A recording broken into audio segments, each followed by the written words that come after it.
hizo un descargo el día que el presidente le dijo y lo comparó con Hitler, pero después no apareció en la tele, así que vamos a hablar de todo esto y mucho más. Arrancamos con Milei. Milei, la emergencia de Javier Milei, que algunas sondeos lo dan hasta con 25% de posibilidad de intención de voto. ¿Es un enriquecimiento a la democracia o es una amenaza a la democracia? No, es una amenaza a la democracia, claramente. Y Hitler no llegó por un golpe de Estado, llegó votado por los alemanes. Muchas veces los autoritarios se valen de la democracia para poder acceder al poder, y lo que tenemos que hacer es abrir los ojos de la gente y advertirle a la gente que por muy desalentada que esté, esos caminos no son caminos saludables. Gracias por estar, Javier. No, por favor, es un placer. Ahora, hablamos todos ese día, vos también hiciste tu descargo, pero me gustaría, ya que te tengo en vivo, cara a cara, mirándote, que me digas, ¿qué sentís por el presidente Alberto Fernández, que es capaz de compararte con Hitler? Bueno, no es el único que lo hizo. No, es verdad, lo hicieron Gerardo Morales y Carrió. Lo estoy demandando también, digamos, a Alberto Fernández, del mismo modo que estoy... ¿Lo estás demandando? Sí, claro, del mismo modo que estoy demandando a Carrió y del mismo modo que, estoy demandando a un conjunto de periodistas que también lo hicieron y del mismo modo que estoy demandando a Patricio Fontanet. Pero, ¿por qué Hitler? ¿Por qué te comparan con Hitler? Bueno, primero porque te diría que están asustados. Están asustados y lo que buscan es demonizarme. Ahora, pero este tema es muy delicado, muy delicado. Se banaliza el holocausto, se Bien, banaliza exacto, todo. Ese es el punto, Viviana. Claro, claro. Es decir, acá hay una cuestión, si vos querés, que es lo importante y después está lo personal.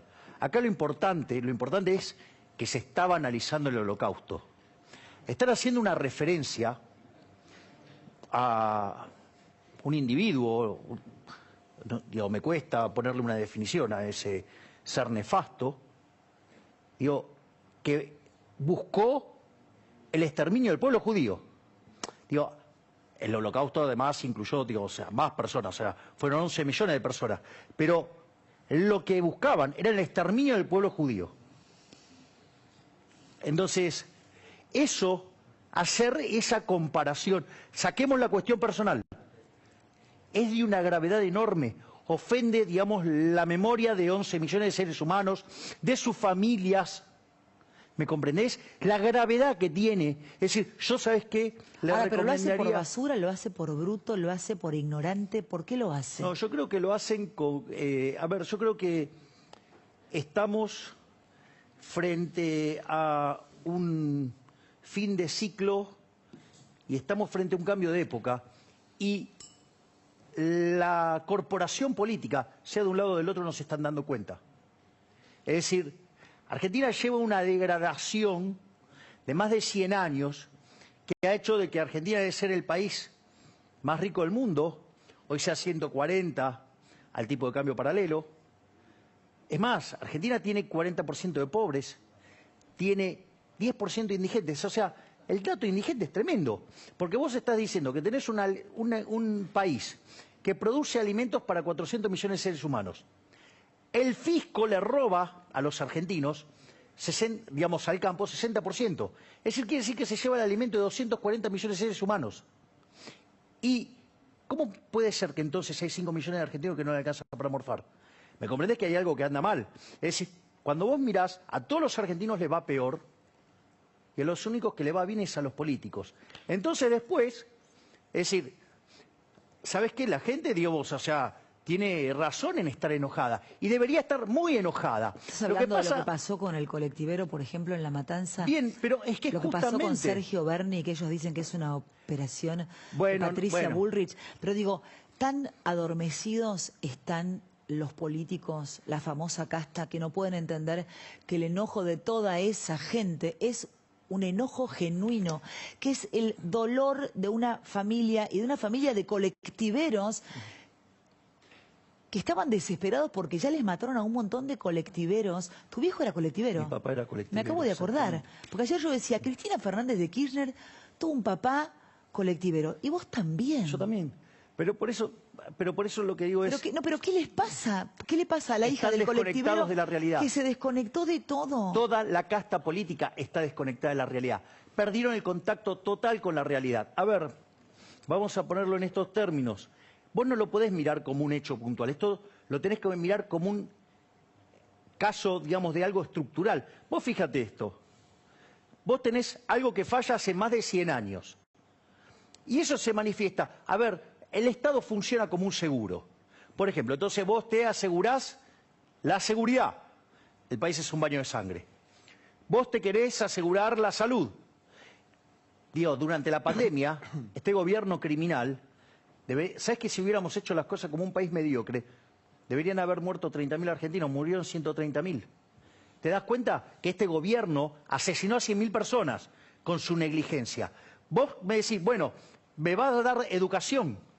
A ver, hoy Argentina tiene el 60% de los chicos en situación de pobreza educativa, es decir, los menores de 10 años no pueden leer un texto y comprenderlo en un 60%. Ahora somos esclavos de toda esta gente, somos bien, esclavos. Exacto. Entonces, lo que digo es, porque del otro lado también, ¿viste? Ahora les gustó de una manera elitista, soberbia y propia de ignorantes, andar poniendo el rótulo de populismo de derecha, que es la antipolítica. Disculpame una cosa, a ver, si vos tenés a alguien que es un chorro, un delincuente, te está arruinando la vida, la pregunta es, o peor aún, un tirano. La pregunta es, la respuesta es, no decís nada, no los podés criticar, no les podés decir nada. Es decir, ¿quién son ellos? ¿Me entendés? O sea, una cosa es la política, otra cosa son los políticos, y estos son unos inútiles. Cuando vos haces mal tu trabajo en el sector privado, te pegan una patada en el traste. Bueno, a ver, explícame. ¿Por qué no renunció? Pero ¿por qué no renunció Bernie? ¿Por qué no renuncia Aníbal Fernández? ¿Por qué no renuncian todos? Viviana, de vuelta. Son unos fracasados, la gente se cuida sola. Recién vemos el hombre de José Cepaz, el sheriff, con un arma acá, con un arma en una cartera. Vos decís, no puede ser que la gente tenga que salir con un cuchillo para defenderse. Y los tipos dicen, es una conspiración. Están viviendo en otro planeta, Javier. A ver, en el 2001-2002... te tendrás que acordar, hubo un que se vayan todos. Sí. No se fue ninguno, se quedaron todos, Pero ¿sabes lo que me y preocupa vinieron con los familiares, con las amantes, con, digamos... Sí, pero yo creo que en el 2001 todavía, no sé, éramos más chicos todos, no sé, la sociedad no estaba tan hecha pelota como ahora, tan dividida, con una grieta tan descomunal. Y ya ahí quería que se fueran todos. Imagínate ahora. Pero por eso, ¿qué es lo que pasa? Y tampoco es la solución que se vayan todos. ¿Qué es lo que pasa? A ver, depende. ¿Vos querés seguir sosteniendo chorros? Yo no quiero sostener ningún chorro. Bueno, obvio, pero... digo, ¿querés seguir sosteniendo tiranos? Porque esto es el populismo de derecha, no quieren que les critiquen. Bueno, pero Kachanowski hoy te pone, vamos a contarlo de Kachanowski, pero te dice, los llama la casta avanza, como que vos estás rodeándote de casta. No sé cuál es el tema puntual de Kachanowski con vos, pero hoy dijo que hacía 26 años que vos vivías del Estado. Bueno, es interesante porque, mirá, lo traje. ¿Qué trajiste? Acá traje, a ver, si mostrala. lo quieren mostrar. ¿A qué cámara? Ahí está. A ver. Es una carta documento. Es la carta documento que le estoy enviando a la empresa Gnosis por poner información falsa. Ahora, la pregunta es, cuando vos vas a difundir algo así, primero te vas a fijar en qué medio lo ponen, porque si sabes que es un pasquín, deberías tener reparo. Primer punto. Segundo punto. Te acusan de haber trabajado y vivido del Estado. 26 años. Como casta, 26 años. Bien, después vi que puso, 26 o 6 meses es lo mismo. No, bueno. Claramente no. Pero, no es lo mismo. Pero 26 años no es lo mismo. No, aparte a mí concretamente Mostrá la carta me hicieron... por favor. ¿Otra vez? No, le digo al productor, yo se las mandé. Me hicieron, son 2 contratos que yo tuve, ¿sí? Con la gente de UCI, en aquel momento, en el año 94, que era por un proyecto que tenía que ver con los cítricos, o sea, con el limón concretamente, y otro, que tenía que ver con la caña de azúcar. Es decir, yo hice mi trabajo, se trabajó para ese proyecto, se terminó el trabajo y me fui. O sea, el dato, ¿sí? Después queda como que estuve ahí, 26 años. Ahora, ¿cuál es el punto? Porque esto es lo interesante. La realidad es que, por ejemplo, una de las cosas que pasó es que, Gnosis hace unos días hizo una contratación directa con la ciudad autónoma de Buenos Aires. Está bien, pero si a vos te ponen que durante 26 años laburaste en un lugar y es mentira, digo, es un delirio poner eso, porque en 2 días te das cuenta que es mentira. Pero esto no es un dato menor. Hubo una contratación directa de Gnosis por parte del gobierno de la Ciudad Autónoma de Buenos Aires. 2 días después aparece esta operación y después todos los tuiteros y todos los que están en redes que trabajan para Juntos por el Cambio, para el gobierno de la ciudad, salieron a levantar esta noticia. Esto es de una gravedad enorme. Ahora, de todos modos, discúlpame que te diga, yo siento que el tema que tiene Kachanowski con vos es muy personal. O sea, me da como... Bueno. Que no me da opereta, me da que tiene un tema personal con vos. Bueno, la vida, o sea, no le puede... No, todo el mundo no te puede... Digo, todo el mundo no te va a querer. Antes hablaba bien de vos. ¿Qué? Antes hablaba bien de vos. Ah, no sé. Digo, fíjate, no, pero quería señalar estas cosas. Vos sabés que si esto hubiera sido cierto, durante la campaña, Leandro Santoro, que fue el que lo levantó por primera vez, lo hubiera usado, y sin embargo no pasó. Te voy a decir algo más, no solo eso, cuando me hicieron la opereta del IFE, que en realidad era una cuestión de una ATP y era para una empresa, no para mí, ¿sí? Ahí también hubiera saltado. Pero fíjate, entonces esto debería haber saltado antes y no saltó. Y sí, y es más, tengo, y me consta, de periodistas que además no me quieren y que lo dicen explícitamente, estuvieron con la base hace unos meses y no estaba ese dato. Es decir, entonces alguien ingresó, modificó la base y ahí montaron la operación. Pero la mentira pegaron. tiene patas cortas, olvídate. Háblame de la economía. ¿Dónde estamos parados? Se habla de devaluación, de hiperinflación. A ver, ¿Qué va a pasar con este gobierno, con Sergio Massa, que es un ministro que realmente no termino de entender qué es lo que está haciendo con todos nosotros? Mira, desde mi punto de vista, Argentina está frente a lo que va a ser la peor crisis de la historia argentina. ¿La peor? Sí. Argentina hoy tiene indicadores sociales que son peores que los que teníamos en la previa del 2001.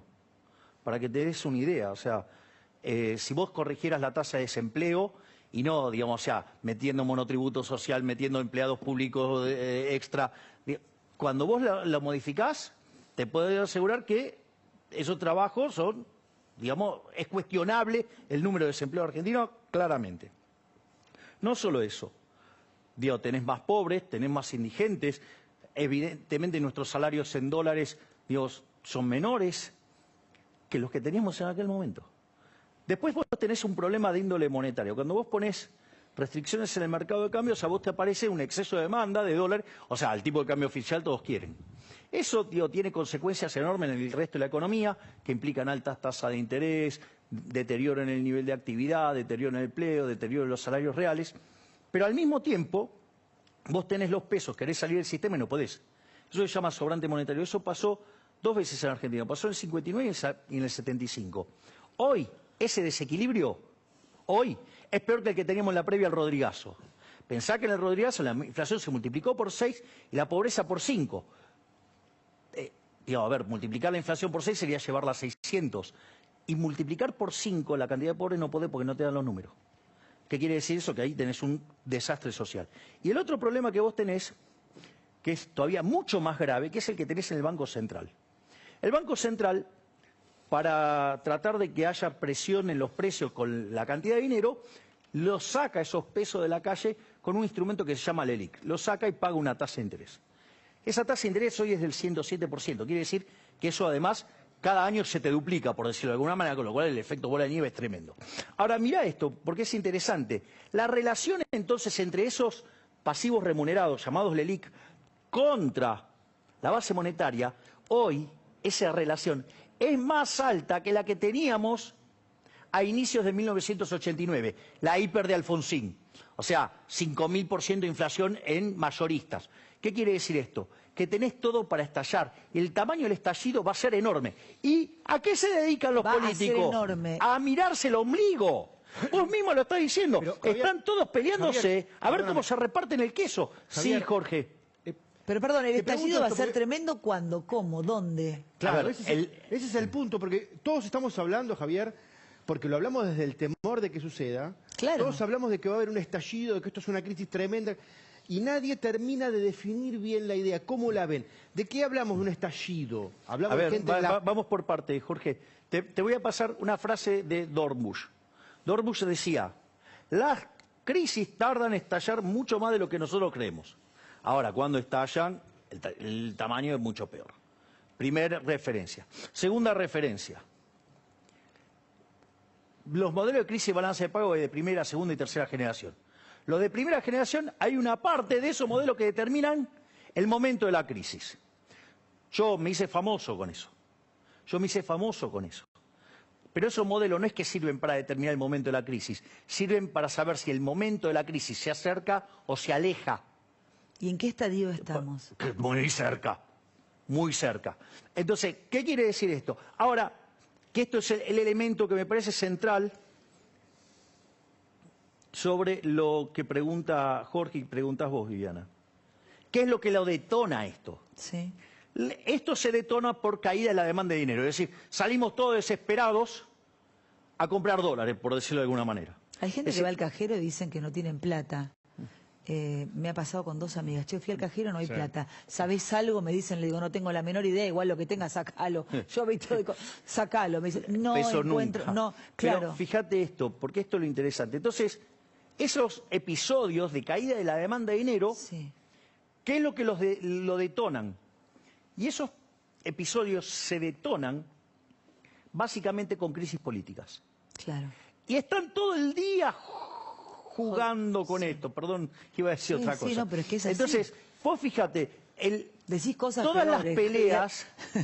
No, bueno, está bien, pero viste, después vienen los acartonados abanderados de la forma. Vos estás, o sea, de repente viene alguien con buena forma y te dice que te va a asesinar y dice, ay, qué lindo habla. Y de repente vos decís, che, te están robando, te están afanando. Ay, mirá está qué lleno mala de pedófilos en la televisión que hablan bien. Claro. Si vos hace un año, Javier, volviendo al tema de la explosión de la economía, si vos hace un año nos decías que hoy el dólar iba a estar a más de 400 pesos, que íbamos a tener 18 tipos de cambio. Perdón, Javi, hay 48. Bueno, por eso, hay muchísimos, 42. infinidad. Sí, se hizo el raconto Damián Di Pase. 48. 48 lo publicó hoy, Damián. Pero es récord Guinness, podríamos tener el libro. No, ¿sí? no, bueno, antecedente. a ver, es propio de es una economía que está enferma. Todos esos tipos de cambios que vos ves, en realidad son devaluaciones encubiertas. Claro. Es decir, cuando vos tenés un exceso de demanda, o ajusta por precio o ajusta por cantidad. Ahora, pero quiero hacer esta pregunta, ¿no? Perdón, Javi, pero dale. ¿con qué está especulando Massa? Porque ayer le digo, Javi, mañana te venís con todos los anuncios, viene Milei, habla Massa. Hoy, con expectativa, pongo la tele, voy en el auto y dice Massa lo que dice, digo, pero... Como estamos, se nos deja así, ¿viste? Conociéndolo a Massa, debe tener una carta guardada. ¿Cuál puede ser? No, digo, o sea, no tiene carta. No hay nada. No tiene carta. Ahora, digo, vamos a... Lo único que apuestan... Entonces, si no tiene carta, estamos en el horno porque no son tenemos nada más que controles. hacer. O sea, lo único que hacen es reprimir. Es decir, de vuelta, vuelvo al problema. Vos podés controlar precios o cantidades. Digo, yo no controlaría nada, porque yo soy liberal. Pero, de vuelta. Entonces... No les gusta el precio del dólar, entonces lo manejan. Ahora, ¿qué es lo que pasa? Se les genera que mucha gente quiere comprar al oficial. Entonces, ¿cómo lo regulan? A garrotazos en la cabeza, que se llaman regulaciones. Por eso tenés 48 tipos de cambio, porque estamos repletos de regulaciones. Ahora, dado eso, entonces, la realidad es que no tiene cartas. Ahora, esto es lo más importante, desde mi punto de vista. ¿Por qué? ¿Por qué? O sea, ¿por qué hacen esto? Porque lo único que les importa... Yo te voy a pasar un tip de lo que son los políticos. Porque hay gente que dice, no, bueno, le está armando la bomba al que sigue. Error garrafal. No es que le está pasando la bomba al que sigue. Lo que está haciendo es tratar de retener el poder. Lo único que les importa es ganar la elección. Porque si ganan la elección, si después estalla, no les importa. Porque ya tienen el poder y tienen 4 años más para robar. Ese es el problema. Es decir, y de un lado y del otro piensan igual. Porque vos decís, no, del otro lado no. Ah, no, ¿y qué fue lo que hizo la CUNSA con el reperfilamiento? ¿Acaso no había tipo de cambio libre y no volvió a poner